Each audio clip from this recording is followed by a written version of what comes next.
La continuidad del Gira Noticias es también la continuidad de la música. Recién escuchamos Red Hot Chili Peppers haciendo Snow Hey-Oh y antes Erasure o L'amour, temas fundamentales de nuestra, tradición popera occidental, filo norteamericana en definitiva, porque son bandas yankees y temas que están muy buenos, bien ejecutados y por eso nos llegan al corazón. Tengo del otro lado al profe para charlar de historia, ya que estamos en Mundo Anglo, profe, hay que charlar un poquito de Halloween.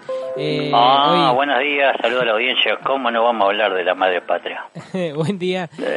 Bueno, me decías fuera de aire que hay muy lindo día pese al frío, ¿no? ¿Coincidís? Sí, a pesar de que está fresco, está muy lindo, absolutamente nada de viento, así que es una maravilla el día. Qué bueno, me alegro. Pero hoy hacía una sensación de 1 grado, así que estaba lindo para correr desnudo. Tremendo. Bueno, un país federal hasta en sus temperaturas. Yo me acuerdo el día que nevaba en Santa Cruz y yo estaba ahí con la nevada y mientras tanto en Buenos Aires había 45 grados. Sí, mientras se jugaba la final de ascenso en el Nacional B tenían que parar por el calor en Córdoba. Acá nos moríamos de frío. Sí. Por eso hay competidores. Está copado, ya está bueno. Sí, me gusta que haya esas opciones. Sí, después en los Juegos Olímpicos de Invierno alguna medalla ligamos, ¿no? Porque en Bariloche le dan al esquí. Nos falta mucho, claro. Falta hielo. Sí, falta más hielo. Pero no es linda la nieve, no caigamos en la porteñada. No, en absoluto. No seamos porteños imbéciles que, ay, qué bonita la nieve, es una porquería. Te llena de problemas y da mucho trabajo después limpiar las rutas, las aceras, todo. Bueno, y sé que en los países donde hay nieve, por ejemplo Inglaterra, por ejemplo los que están ahí, los isleños, me refiero a los de la isla de Gran Bretaña, festejan esto de Halloween y lograron, más que nada los yanquis me imagino, expandir esta fecha y hacerla un festival de el consumo, de los disfraces y por supuesto de toda una serie de una industria entera, ¿no?, asociada a la fecha. Sí, es un comercio muy bien explotado por los americanos y la fiesta que hoy conocemos como Halloween coincide con el equinoccio de otoño en el hemisferio norte y el origen de eso se puede remontar a la época de la civilización celta, miles de años atrás, ¿no? Estamos hablando de 500 más o menos. Y su fiesta es una fiesta de Año Nuevo en esa fecha, que coincide en la época con las cosechas. Y los celtas creían que en estos días, así, el límite entre el mundo de los vivos y el mundo de los muertos, que ellos separaban estos dos ámbitos, decían que esa línea desaparecía, Entonces las personas podían comunicarse con los espíritus de sus antepasados, podían recorrer la tierra, andar por acá. Y en esta fiesta que la llamaban Samhain en celta, le dejaban comida en las puertas de las casas para los malos espíritus, tradición que luego los siglos de apropiación de transculturación, apropiación por parte del cristianismo y este capitalismo consumista que tenemos nos lleva a lo que hoy conocemos como Halloween, que está bien, es una fiesta copada, muy linda, muy entretenida. Acá América llegó, por supuesto, todo traslado tiene sus originalmente se usaba, que es una etapa que también había que confundir a los espíritus, porque también pueden venir espíritus malos. Ajá. Entonces había que hacer un común disfraz para que una confusión no vaya a ser cosa que se cargue en algún vivo. Y lo que pero para que nos demos una idea del que ya Heródoto hablaba mencionaba esto en el 500 antes de Cristo, así que mirá si será antiguo. Acá tenemos nociones por la inmigración más que nada irlandesa en Estados Unidos, ¿viste? Muy tardíamente, ¿no? Por eso cambiaron muchas cosas. Ellos originalmente usaban un repollo, lo huecaban como forma de cabeza humana y ponían una vela. Cuando llegan a América incorporan lo que es la calabaza, ¿viste? La calabaza es americana, es de nuestro continente. Claro, exactamente, de tantos intercambios, mucho más práctica. Y acá América llega tarde, acá llega más o menos el siglo, en 1700, en el siglo XVIII. Los inmigrantes irlandeses llegaron, trayendo usos, costumbres como parte de su cultura, y en un principio fueron muy reprimidas por las autoridades americanas, No querían saber nada. Pero no lograron extinguirla. Es como el Día de los Muertos en México, de eso ya vamos a hablar el mes que viene, ¿viste? Que son una creencia En Estados Unidos, allá a fines del siglo XIX, llegó otra oleada de inmigrantes de origen céltico y la tradición se va mezclando se mezcló con las creencias de los pueblos coloniales, a su vez con tradiciones coloniales, ¿viste? Ellos también son una mezcla como nosotros. Sí. En Estados Unidos la tradición se fue modificando y desligándose, por supuesto desligándose de la Iglesia Católica, ¿no? Los festejos incluyen rituales que conocemos hoy como disfrazarse, contar historias de terror, pedir golosinas, ¿viste? O hacer macanas. Realmente es una fiesta que gira alrededor del consumo más que nada hoy en día, ¿viste? Sí. De hecho, Estados Unidos es uno de los países que más consume esto y bueno, parte de su aculturación tiene eso. Aparte, la Iglesia supo poner límite a esto, ¿eh? Y como son muy de planificar, por ahí ya tienen el disfraz para Halloween desde septiembre, ¿no? Desde julio. Sí, ¿te acordás cuando hablábamos de la película de 1998? Porque la otra es un desastre, ¿eh? La otra, miré un poco de la otra, ¿eh? Ajá. Pero vi hasta que vi un disparate y no la vi más, ya me cansé. Sí. ¿Y qué, sí, qué un ejemplo claro, la que es animada, de las tantas que han hecho, ¿no? Porque, bueno, apareció una bruja en China. Las brujas son cosas de Europa, no son de sí, China. Sí, en Mulan, en la nueva, ponen una bruja que nada que ver. Sí, esa es una cosa europea, yo no sé por qué mezclan el chocolate con el pan, como dicen los uruguayos. Bueno, acá se hizo esa práctica y hoy en día está muy difundida. Sí, muy, ahora muy difundida. Lo que te quería preguntar desde un costado más histórico es ¿en qué región estaban los celtas exactamente? Y por otra parte, ¿cuál es el vínculo exacto con la cosecha que tiene o con el cultivo esta actividad de Halloween? Casi todas las culturas que practican la agricultura tienen un manejo del tiempo, porque cosechar antes o después significa pasar hambre o tener abundancia. Y realmente en base a eso se hace también la mitología, ¿no? Y bueno, los celtas puntualmente vienen del centro de Europa, en el territorio, ¿cómo explicar? En el centro de Europa, la parte alemana, y se va a ir expandiendo hacia el oeste, ¿viste? Hacia el oeste hasta llegar a lo que van a ser las Islas Británicas, y según los historiadores, ¿no? Es un conjunto de pueblos que son de la Edad de Hierro, y el celta es el vínculo, como nación, es el vínculo lingüístico que tienen las lenguas célticas. Sí. Y ese es el origen de los celtas, y vienen especialmente, son grupos indoeuropeos que de una misma vínculo lingüístico como nación, viste que la nación es una unidad cultural, ¿viste? Sí. Y que hay que ubicarlos en el centro, pero estamos hablando hace mucho tiempo, cuando hablamos de la guerra estamos hablando de 1200 antes de Cristo, más o menos, claro, como origen, o sea, 3200 y pico de años antes, y está en el centro de Europa, ¿viste?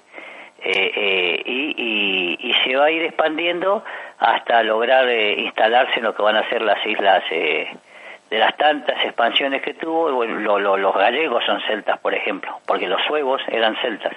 Eran de origen celta. Ahora, cruzaron en barco, ¿no? Digo, en canoa, en botes. Primero por tierra, después se trasladaron en barco. No, primero por tierra, después se trasladaron de la parte norte de España, se cruzaron. Claro. Primero se expandieron hasta la península ibérica y desde el norte ahí cruzaron por el Canal de la Mancha. Exactamente, sí. Hay mucho. Tenía un profesor que decía que los ingleses eran gallegos, acá no en inglés, no, pero bueno. Tiene cierta razón de ser en lo que es a su origen lingüístico. Y hay algunos jugadores que vos los ves en la selección de España y podrían estar en la de Estados Unidos. Sí, los gallegos, especialmente el origen suevo, tienen un vínculo directo con este tipo de grupos. Sí. Lo que pasa de los tantos y tantos que tuvo, ¿viste?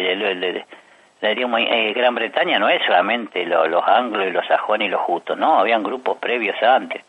Ahora, en esa época yo mentalmente pienso celtas, vikingos. No, el celta es 1200, el origen es de 1200 antes de Cristo. Los vikingos son 1000 años después de Cristo, Gerardo. Son muy posteriores, claro. Son muy posteriores y nada tiene que ver. La película que ha tenido, la serie que fue la más exitosa, los personajes existieron, pero no con las características que muestran ahí, ¿viste? Claro, pero físicamente vos ves a los vikingos y a los celtas y hay un aire, ¿no? Porque son de la parte del centro del este de Europa, ¿viste? Claro. Sí, porque Sí. son rubios igual los loros. Bueno, lo mismo los eslavos, pero ahí sí creo que hay un vínculo. Bueno, no, ese es distinto, el eslavo no es un grupo así. Vos lo decís por los rusos Sí. son vikingos que se rusificaron. Ajá, bien. Es esa la. En cambio, los galos, los helvecios, helvecio hablo más o menos para tener lo que es la parte de lo que es Suiza, la zona de los Alpes, ¿viste? Los britanos, que eso sí, en el norte de Francia y después la Gran Bretaña, esos sí tienen origen celta, ¿viste? Ah, bien, Ese bien. es el origen. Sí, bueno, y dentro de esas costumbres que tenían los celtas, que no eran para nada sujetos civilizados, sino semejantes, tremendas salvajes, estaba esta creencia de que los mundos se mezclaban en su cosmogonía. Había un mundo de los muertos, un mundo de los vivos, y en esta época que coincide en el hemisferio norte con el equinoccio del Samhain, coincide con el periodo del equinoccio de otoño en este hemisferio norte. La civilización celta creía que la frontera entre el mundo de los vivos y el mundo de los muertos se juntaban, y por eso otro sujeto había que confundir. Es una fiesta pagana, ojo, que entre bien pagana, ¿viste? Pagana en el sentido de que no hay una institución. No es cristiana. Ah, bueno, pero perdón, pero no es cristiana porque me parece que es hasta anterior, ¿no? A Cristo. Mucho antes, sí. Vos sí, hablaste del 500 antes de Bueno, Cristo. ojo, la cultura nuestra cristiana tiene 4000 años porque venimos de los judíos, Gerardo. Sí, es verdad, el Antiguo Testamento. lo Exacto, sí, compartimos. desde el padre de la humanidad, que es Abraham, que era de Ur, lo que es Irak, o sea que el primer padre era iraquí. Bueno, nosotros tenemos 4000 años culturalmente. Estos salvajes tienen 1200 antes de Cristo, tienen 3200. Claro. Le ganamos por el promedio como por la 800. Sí. No, lo digo con todo respeto. Bueno, en contraposición con esta creencia es que la Iglesia lanzó con la construcción del Día de Todos los Santos y el Día de los Fieles Difuntos, ¿no? Que va a ser al otro día, ¿viste? Porque esta creencia se ha difundido recién.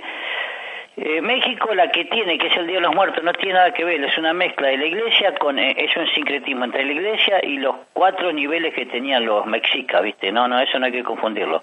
Esto que es netamente europeo, traído por los irlandeses, a veces la Iglesia Católica inteligentemente hizo, la Iglesia Católica celebra el Día de los Santos, del Día de Todos los Santos el primero, o sea, de los seres puros que se han consagrado a Dios, y el 2 de noviembre el Día de los Fieles Difuntos, que acá se le da poca importancia, pero yo que me crié frente al cementerio tenía una connotación importantísima en esta fecha.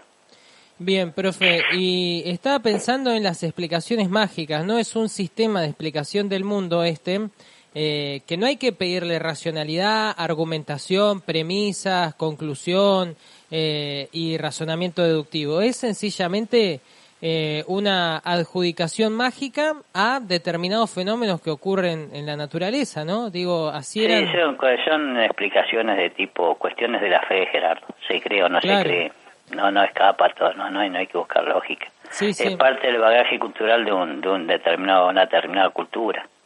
Exactamente, así que a mí creo que el siglo XX con las películas de terror le ha dado todavía más importancia a la fecha y bueno, y con toda esta industria asociada de los disfraces. Tomémoslo como un esparcimiento, así como la Navidad está cayendo en una fiesta del consumo, que comamos lechones, más la Argentina es el peor ejemplo en el mundo, ¿no? Pero el peor ejemplo por la dieta que llevamos. Ojo, yo soy uno de los que necesito comer lechón en Navidad, un alimento de lo más inapropiado con nuestro clima, y con ensalada rusa y todo lo que vos quieras, pero nos olvidamos que es una fiesta religiosa, ¿viste? Bueno, acá ha pasado totalmente, porque ya esa es una linda fecha para festejar, ¿viste? Los chicos van, piden caramelo, porque bueno, la cultura de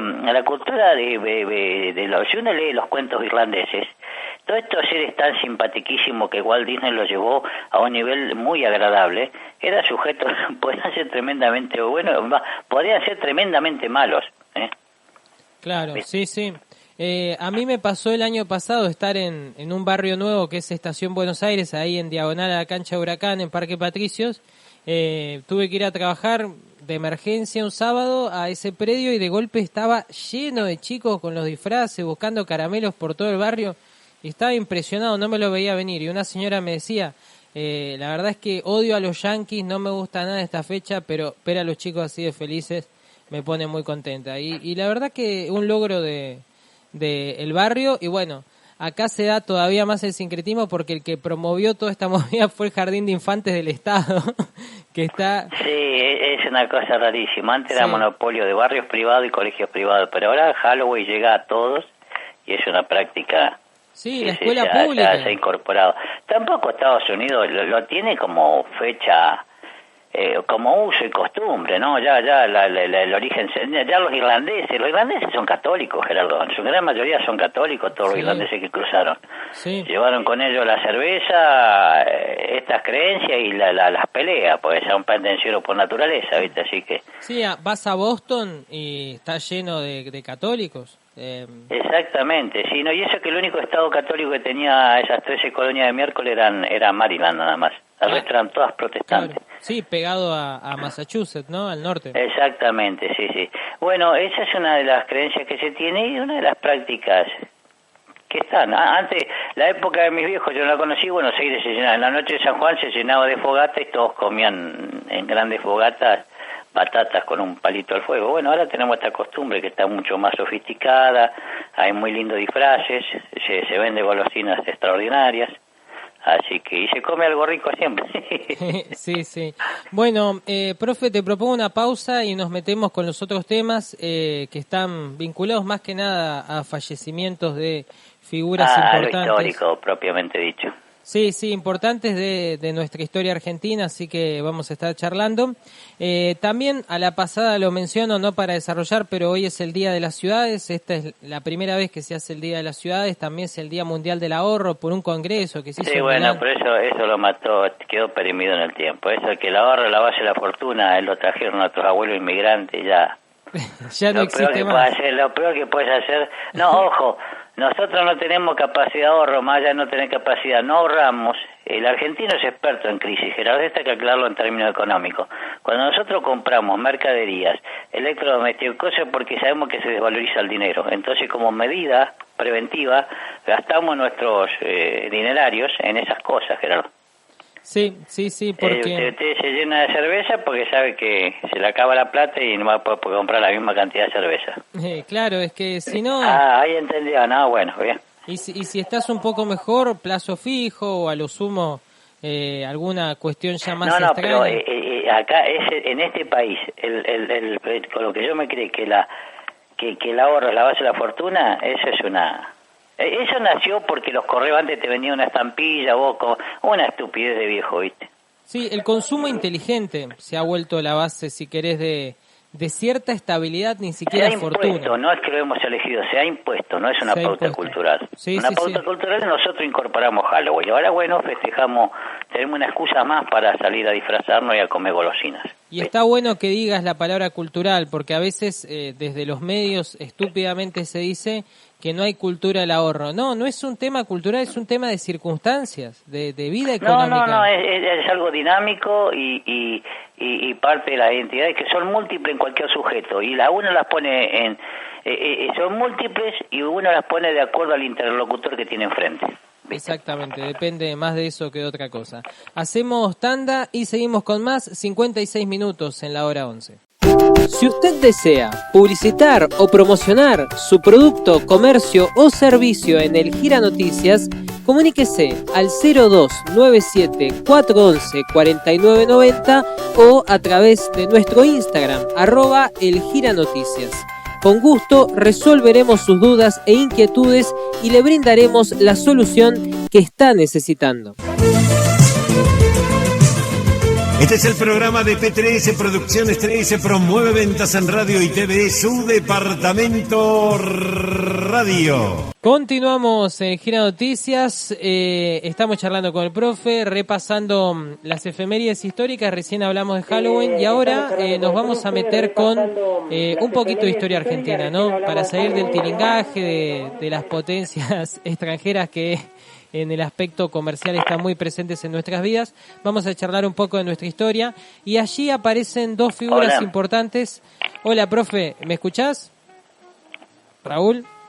Lo escucho cortado, Gerardo. Ah, bueno, entonces... Ahí lo escucho bien, ¿ves? Quédese quieto. Bueno, me quedo quieto, perfecto. Quédese quieto, no, pórtese bien. Bueno, sea animal, como decía el doctor Romero.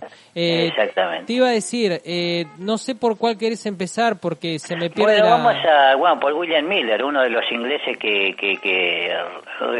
sirvió para San Martín y que tiene una formación increíble. No, porque siempre hablé de que, es cierto, San Martín, su Estado Mayor... Su Estado Mayor siempre lo formó él con su gran mayoría de elementos argentinos, pero también hay que reconocer que tuvo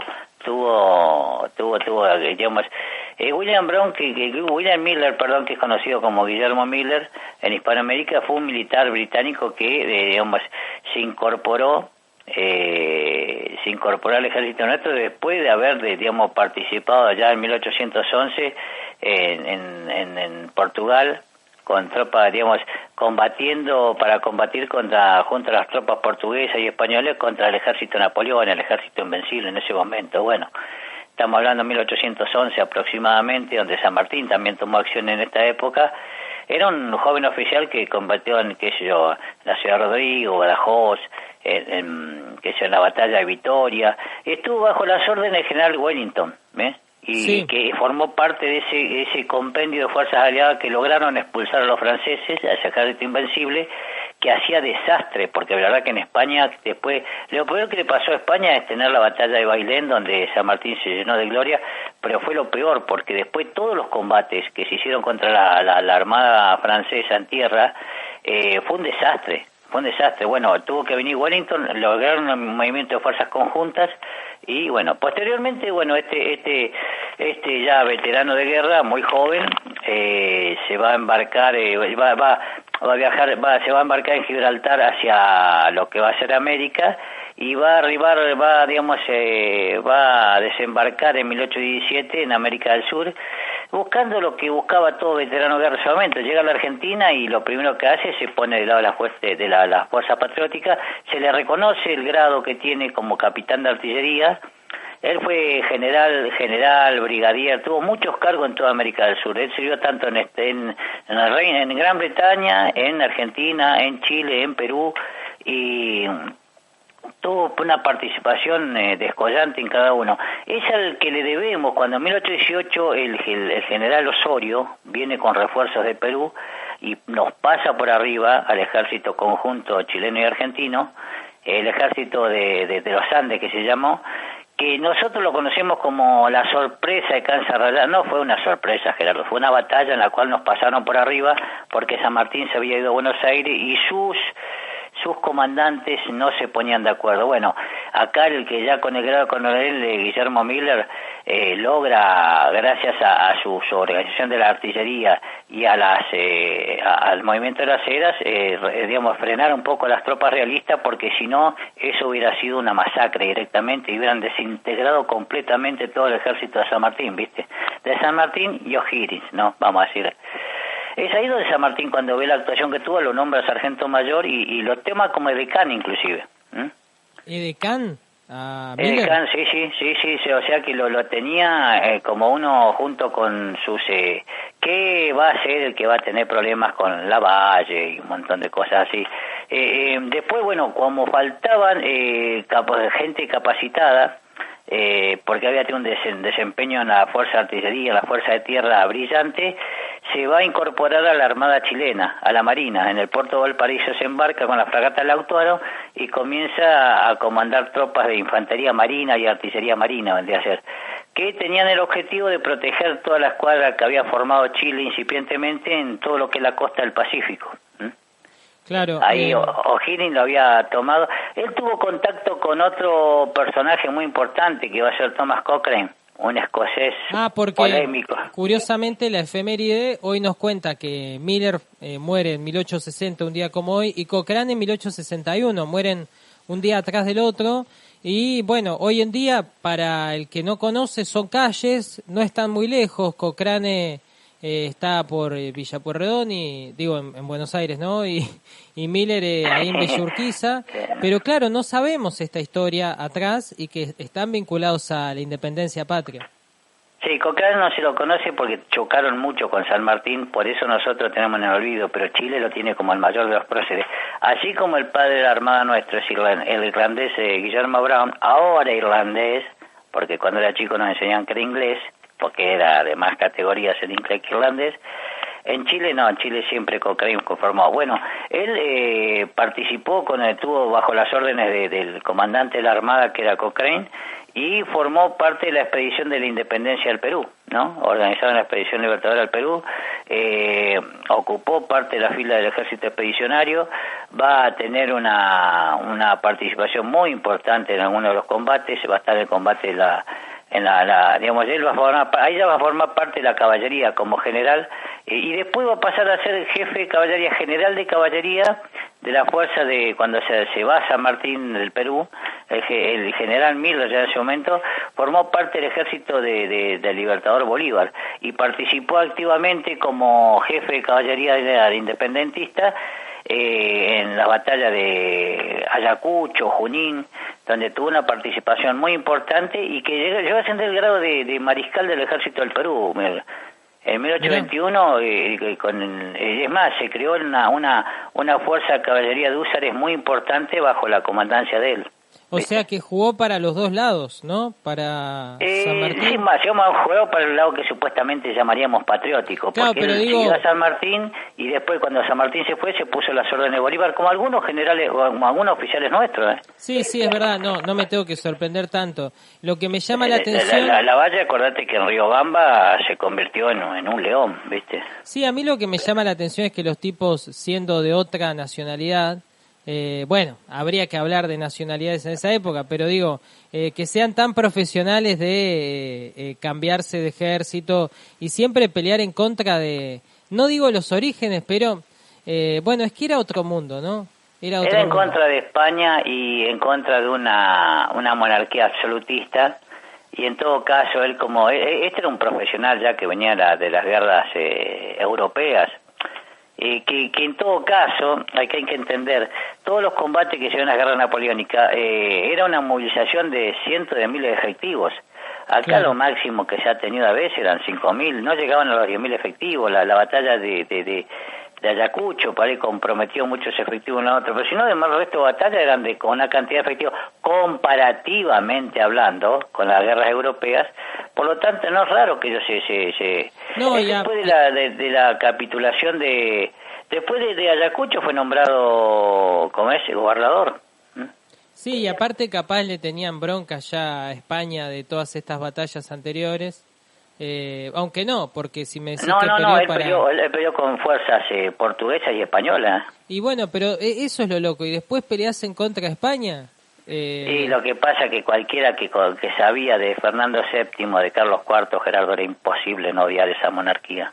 Claro, o sea, uno dice, ¿qué panqueques? En realidad... cualquier europeo miraba a los españoles y cómo pueden tener un imbécil como Carlos IV, claro, un cornudo consciente, amigo del amante de la esposa, su más queridísimo Godoy. Sí. Así que, y que lo sabía el pueblo, eso es lo más raro, ¿viste? No, bueno, y ahí no había relación abierta, nada que te justifique, así que... No, pero aparte era el rey designado por Dios, nadie lo puede discutir. Y después Fernando VII, que lo peor que nos pasó en la historia de España. Así que bueno, él después después de ser gobernador de la Villa Imperial de Potosí en 1825, después que se libra, él vuelve a Inglaterra, para reponerse un problema de salud que tenía, y va a estar 10 años allá con el hermano, y va a retornar después va a retornar a América de vuelta, va a regresar en 1831 más o menos, y va a tener va a ser incorporado inmediatamente en las cuestiones militares y diplomáticas. Es más, a tal punto, imprudentemente, que se envolvió en las guerras internas, en la guerra civil que tuvo Perú entre el general Salaverry y el general Santa Cruz. Pues él apoyó a Santa Cruz, ¿no? Y estuvo al lado de lo que sería la confederación que había formado, y va a derrotar a mucha de esa fuerza, va a fusilar a Salaverry, porque Miller ante todo había tenido una actitud previa donde le había perdonado la vida, y después se exilió políticamente y militarmente, tomando parte también de la confederación Va a estar en la Confederación Perú-Boliviana con Chile, va a estar en la Confederación Argentina de los restauradores peruanos, y va a tener una participación muy importante en lo que es apoyando a Santa Cruz en la parte del norte, de Perú, digamos. Claro, así que bueno, un primer tiempo más vinculado a la acción directa. Perdóname que te termine, algo decorativo. Su vida termina siendo después cónsul británico, pero ¿sabe dónde? En Hawái, Gerardo. Qué lindo, ¿eh? Sí, no, bueno, no, pero en esa época era el fin del mundo, Gerardo. Sí, pero es verdad, ¿qué onda? ¿La gente disfrutaría de la playa en esa época o no le prestarían atención? Porque... No existía el esparcimiento como conocemos hoy en día. Pero digo, los piratas, ¿no? Inclusive, Gerardo, hasta en muchas culturas hoy en día está bronceado no es una cuestión elegante. No, claro. Antes evitar, pues el que estaba bronceado era el campesino, ¿no? Entonces no era fino ser un tipo bronceado. En los últimos años de su vida se va, es más, va a fallecer en Perú y a la edad de 66 años, pero es un sujeto al que le debemos muchas cosas en la historia argentina. De hecho, que no se haya desintegrado el ejército de los Andes fue por su participación estoica en la batalla de Cancha Rayada, que nosotros seguimos hablando de ataque sorpresa. No fue ningún ataque sorpresa, ni fue de noche, no fue un ataque planificado, organizado y que sabía que iba a venir. Pero bueno, San Martín sabía que iban a atacar. San Martín no ha dejado órdenes precisas, pero se fue durante casi un año a Buenos Aires a consultar al cónsul británico, a consultar sobre los planes que él tenía. Sí, ahora, profe, Cancha Rayada en la película Revolución muestran que es una batalla que ocurre en el medio de la cordillera. ¿Es así o en realidad ya habían cruzado? La película de San Martín, ¿cuál? ¿En el Santo de la Espada, dice usted? No, la de Rodrigo de la Serna, Revolución. No, pero en Cancha, en esa película no se ve Cancha Rayada, sí. Lo único que se ve es la batalla de Chacabuco, nada más. Y también Cancha Rayada, está San Martín durmiendo, los atacan de noche, como un ataque sorpresa. Lo que pasa es que ahí lo que quieren representar, se tiene la idea que San Martín pasó por 6 lados, digamos que primero no pasó un solo, lo pasó por los 6 lugares. Era un tipo que sabía delegar, porque eso te muestra cómo había dado la hora, porque tenía una salud muy delicada también. Lo que quiere mostrar ahí es que cuando se hizo el cruce de los Andes, hubo combates previos, Gerardo, No en gran escala de una batalla como fue Chacabuco, pero hubo combates previos. Y San Martín los ordenaba inclusive para desconcertar al español, a los realistas, no españoles. Claro, entonces... Pero en la película que vemos, cuando vemos Revolución, lo que se ve a veces son combates previos que se va dando. Y es más, en Cancha Rayada San Martín no estaba en Chile. Pero Cancha Rayada es... mi pregunta es... Después de Chacabuco, entre Chacabuco y Maipú, parece que estoy dando la buena dirección. Entre Chacabuco y Maipú se produce el ataque de Cancha Rayada. Claro, que dejó diezmado y comprometido completamente al ejército de los Andes. Pero ya es en Chile la batalla. Es en Chile, todo se libra en Chile. Todo. San Martín, el único combate que libró acá fue en San Lorenzo. Después todos los combates los libró afuera. Bien, ¿y los de Lima qué nombre tienen? Las batallas las de Perú. Pero todos los combates que libró en la sierra y en las costas no fueron de gran envergadura y no tuvieron éxito militarmente, Gerardo, en honor a la verdad. ¿Y cómo logran conquistar Perú entonces? Porque él llegó, no era un tipo que derramara sangre inútilmente, era un buen militar, porque el mismo gobierno lo busca él. Es un golpe de Estado. Pero la historia de Perú son los constantes golpes de Estado, sí. Donde primero asume San Martín, declara independencia, lo nombran protector del Perú. Cuando ve que no tiene apoyo de ningún lado, ni siquiera de Buenos Aires, le dio la espalda, porque no quiso volver con el ejército a reprimir a los federales. No tiene ningún respaldo. En la sierra siguen estando el ejército más importante, especialmente el Alto Perú. Entonces habla con Bolívar, se pone a las órdenes de Bolívar, no tiene éxito, entonces Bolívar se hace cargo. El republicanísimo venezolano llega y se convierte en tirano. Sí, con el grado de dictador, Pero entonces yo pensaba que las batallas en el mar, cuando llega a la costa de Perú, pensé que San Martín había goleado ahí. No, se hicieron combates marítimos algunos. De hecho, Cochrane formó parte de la comandancia de esa flota hasta que hubo un desacuerdo. pero no hubo una batalla como las que vimos en Maipú, como las que vimos de Chacabuco, no, se libraron combates de, ¿cómo diría los militares hoy en día? Como de media intensidad.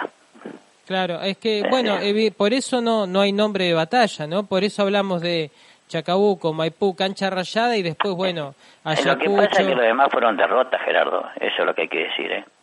Fueron derrotas, Chancay, Gloria a los caídos en Chancay, fueron todas derrotas, la que estuvo tratando de llevar otras fuerzas por la zona de las sierras y por las zonas marítimas, las zonas costeras del Perú, todos fueron combates que se perdieron, porque el Perú y el Alto Perú tenían una consolidación muy fuerte de militares. Entonces, en definitiva, el San Martín político es tan importante es mucho más exitoso que no, como militar también, pero políticamente también fue exitoso. Lo que pasa es que nosotros nos quedamos con el San Martín militar, nada más. Sí, que eso es lo que tanto criticaba Alberdi. Muchos tenemos, solamente tenemos a San Martín milico, a Belgrano, el que creó solamente la bandera, no es ni abogado ni economista, a Sarmiento, el padre del aula, nada más. Sarmiento no peleó ni una vez, participó en muchos combates, Sarmiento. Claro, bueno, siendo muy joven, ¿no? Pero viste que Alberdi, que en algún punto padre del liberalismo, insistía que hay que tener héroes civiles y no héroes militares. Y él le critica a Sarmiento y a Mitre poner a un guerrero como San Martín como figura, que además, dice Alberdi, de guerrero tenía poco. Entonces, yo creo que por eso después viene esa tradición de reivindicar a otras figuras más como héroes hay una gran inmadurez que creó Mitre y nos hizo mucho daño de crear padres de la patria. Las naciones no tienen padres, Gerardo. Dígame qué padre tiene, ya que invitamos siempre a Halloween, entonces, ¿qué padre tiene la patria a Estados Unidos? No hay padres. Los del billete, ¿no? Thomas Jefferson, Franklin. Bueno, Franklin, Thomas Jefferson, Washington, todo eso. Pero no hay un padre de la patria. Porque las sociedades maduras no necesitan ese tipo de paternalismo.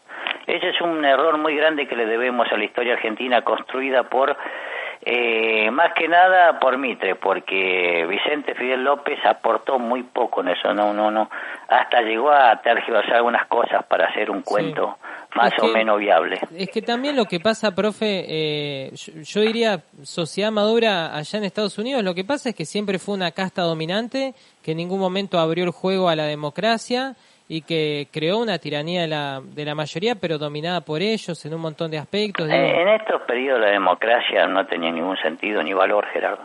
Por eso, los yanquis, Estados Unidos, nunca dudó. Primero, nos llevaban 100 años de ventaja, Gerardo, no nos olvidemos de eso. Sí, pero acá es lo que dice Bolívar en la Carta de Jamaica. No estaba claro quién era este pueblo, quiénes somos. Él se hace esa pregunta y no logra encontrar una síntesis para explicar quién hace la revolución y quiénes somos. En cambio, no sé... Y acá hay que aclarar una cosa. El Bolívar que escribe esa carta es el Bolívar que entregó a Miranda. Y se refugió en Curazao y terminó después en ese lugar y pidió ayuda de un general negro al cual no le devolvió ni las tropas, ni el dinero, ni cumplió con las promesas. También hay que decir eso, Gerardo. Un macanudo porque bárbaro. estamos endiosando muchos a una persona que poco conocemos realmente con criterio histórico. Sí. No, porque a Miranda el que lo entregó fue Bolívar. Bolívar entregó a Miranda. ¿Viste? Sí, lo has contado, profe, cuando fue el aniversario del fallecimiento de Bolívar. Claro, en la historia no hay ni buenos ni malos, ¿viste? Eso es lo que hay que entender, ¿no? No hay que llevarlo al plano de Hollywood, no existe eso. Así como Miller, fue un militar británico, pero que prestó servicio y se comprometió, y es más, entregó hasta su... A San Martín fue militar, pero el gobernador de Cuyo era San Martín. Sí. De esa política, lejos del liberalismo político que tenía Rivadavia, nunca se habló. Que convirtió una región que era de ganadera, que le vendía a Chile, en una nación que potenció la agricultura y hasta planificó en algún momento, sin mucho éxito porque el tiempo no se lo permitió, un proceso de elaboración industrial. Eso lo hizo San Martín. Claro. Pero de eso no se habla solamente del santo de la espada. Sí, profe. Yo lo que trataba de decir, estoy de acuerdo con todo lo que decís, pero lo que trataba de manifestar es que siento que hay una casta dominante que nunca perdió su poder en Estados Unidos y que siempre organizó el país, y acá para mí no ha existido eso.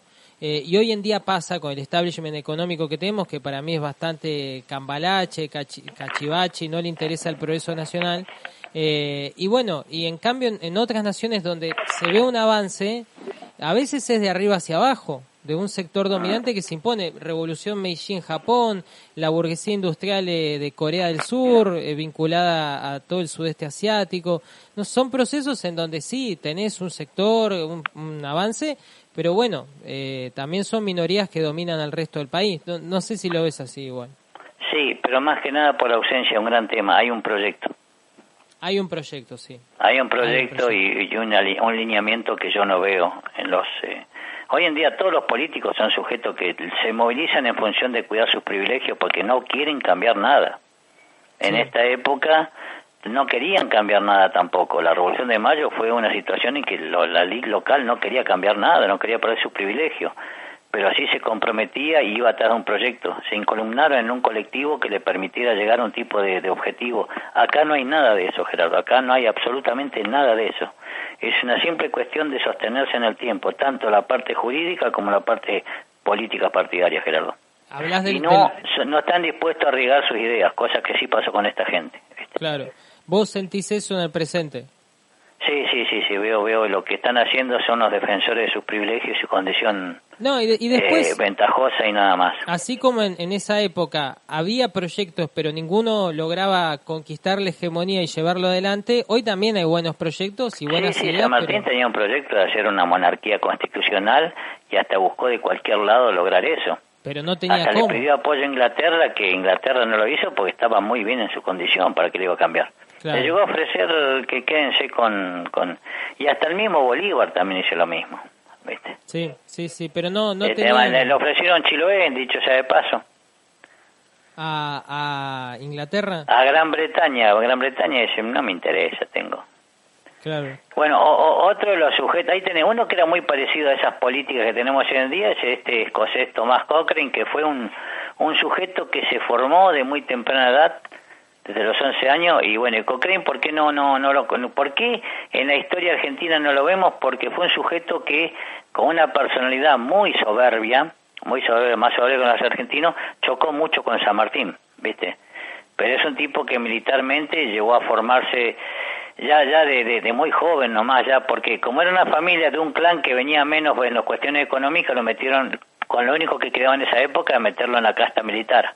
Y bueno, ya a los 11 años entró, en 1793 ya era guardia marina, y estamos hablando de un chico de muy poca edad, y comenzó a participar en las batallas de Nápoles. Es más, conoció al comandante Nelson, Gerardo. Mirá, así que se encontraron. Sí, lo único que cuentan sus fuentes históricas que Nelson le enseñó una sola cosa, dice, anda siempre al frente. Ah, mirá. Digamos, es un tipo que tenía igual que lo que tenía, lo mismo que tenía nuestro padre de la Armada, un sujeto con un valor y una locura inmensa. Y es más, hasta era un tipo desheredado por haberse casado con una mujer de origen español.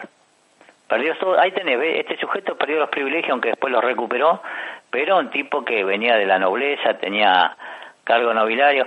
Se lo conoce de varias formas, ¿viste? Como el lobo de los mares, como el diablo, o también el señor del metálico, haciendo de la guita. Sí. Bueno, acá tenés, es un hombre que estuvo, digamos, al servicio nuestro, al servicio de Chile. Chile le rinde culto porque fue el que formó la Armada en Chile, al día de hoy, y que lo tiene muy como historiador, y terminó después peleando en distintos lugares. Formó parte de una carrera política donde llegó a formar parte de la política, un sistema electoral, también que un sistema electoral muy corrupto. Esto es bueno verlo porque hoy en día que estamos tan desatendidos y queremos beatificar a la clase política.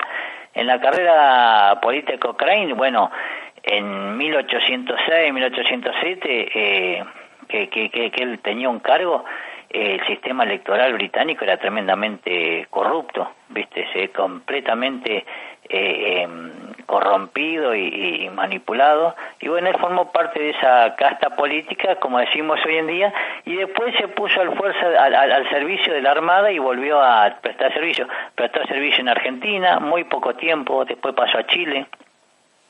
En Chile formó lo que es la Armada chilena, por Claro. eso lo tienen como un prócer, y después hizo operaciones marítimas en Perú hasta que chocaba mucho con San Martín. El que lo había contratado era O'Higgins, que lo conocía muy bien, e inmediatamente entabló una muy buena relación. Bueno, O'Higgins se había formado de la adolescencia en Gran Bretaña, no hablaba perfectamente inglés, todo, que lo había aprendido de grande. La lengua original de O'Higgins era el mapuche, el Sí. mapuche y el español. Y ahora, me imagino que igual que San Martín, cobraba por todo, ¿no? Digo... No, y si no cobraba, no te mandaba una carta de documento, te mandaba la tripulación, ¿viste? Claro. En el Callao, la Fortaleza Real de San Felipe, cuando no, que estaba protegida por más de 3.000 efectivos, más o menos, cuando con empalizada, con tuna, la tomó y se cobró lo que se tenía que cobrar y se retiró, ¿viste? Claro. Así que bueno, la figura de pronto que estamos reivindicando, bueno, no sé si reivindicando, recordando, demuestra ser un auténtico profesional y Sí, no, y aparte lo era porque, por ejemplo, no solamente porque era un experto en la navegación, donde, por ejemplo, cuando la Spit que tuvo le agarró una tempestad en Europa con toda la tripulación enferma, y él mismo personalmente llegó a arriar las velas para seguir navegando el barco y llegar y capear el temporal, ¿viste? Y en eso fue también en Chile, dio muestras de una solvencia militar y marítima envidiable, ¿viste? claro. Y con San Martín no tenía, bueno, en Valdivia, lo que hizo en Valdivia, cuando uno va y ve Puerto Niebla y todo eso, las operaciones que hizo en Valdivia, las operaciones que hizo en Chiloé. La expedición libertadora del Perú tuvo serios choques con José de San Martín porque tenían intereses encontrados. Y llegado el momento, Cochrane, como buen sujeto profesional de la guerra, se cobró lo que le debía. Claro. Bueno, asaltó por la fuerza y se cobró todo el dinero. Profe, y lo último que te pregunto, que se me pasó, ¿Miller y Cochrane se conocieron? Sí, se conocieron, sí. Sí, es más, Miller estuvo como marinero durante la campaña al Perú al servicio de Cochrane. Sí, se conocieron, sí. Como también Cochrane conoció a Nelson, ¿no? Así otros próceres de la historia. ¿Y Almirante Brown también habrá estado? Sí, pero chocaban, hacían cortocircuito, ¿viste? Claro, entre ellos no Lo que pasa es que Cochrane tenía una soberbia y una personalidad tremendamente chocante. Lo único que tenía de bueno era la mujer, nada más, que era bellísima, era. Suavizaba... Y la que le costó... Bueno, él envejeció, él no solamente prestó servicios en América, también se puso al servicio de la independencia de Grecia, prestó servicios, repito, en Argentina, en Perú, en Chile...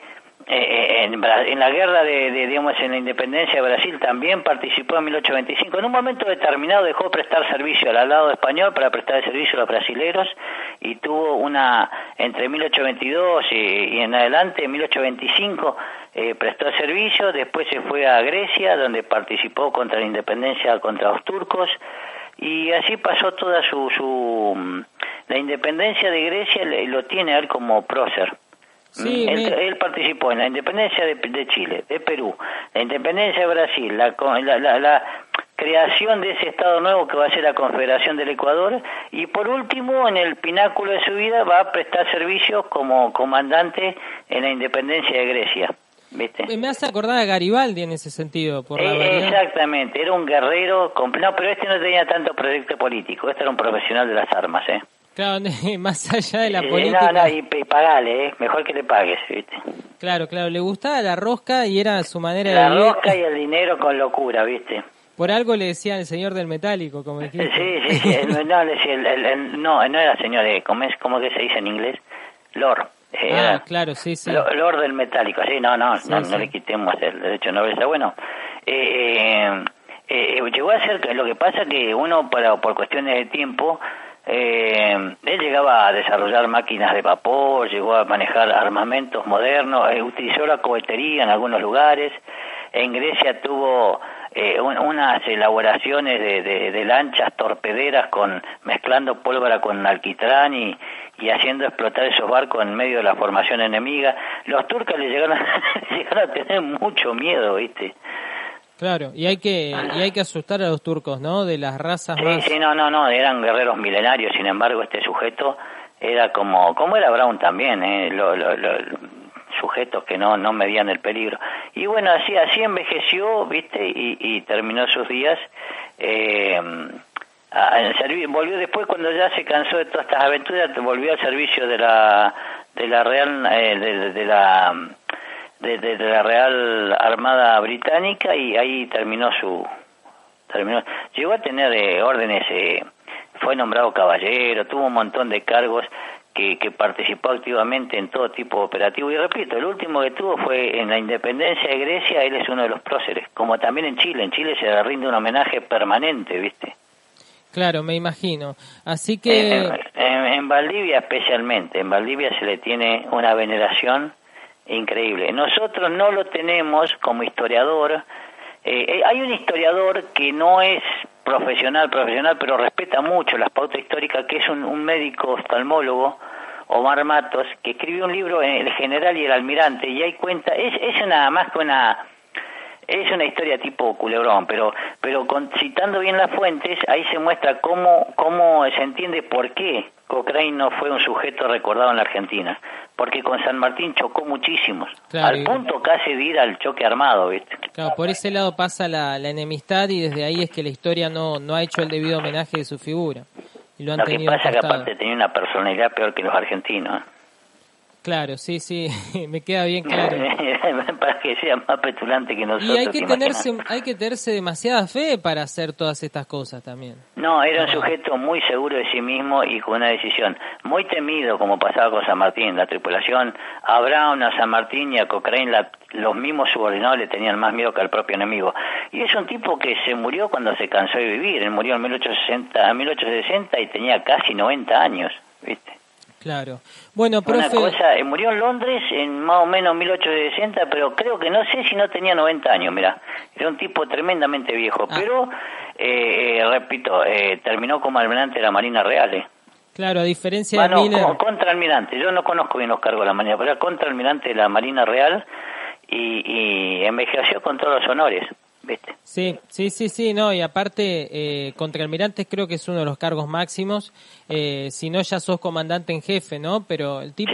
Sí, creo que es una cosa así, yo no lamento, no conozco bien los cargos navales, pero tuve jefes de la Marina en Malvinas, pero no conocí nunca sus grados. Impresionante.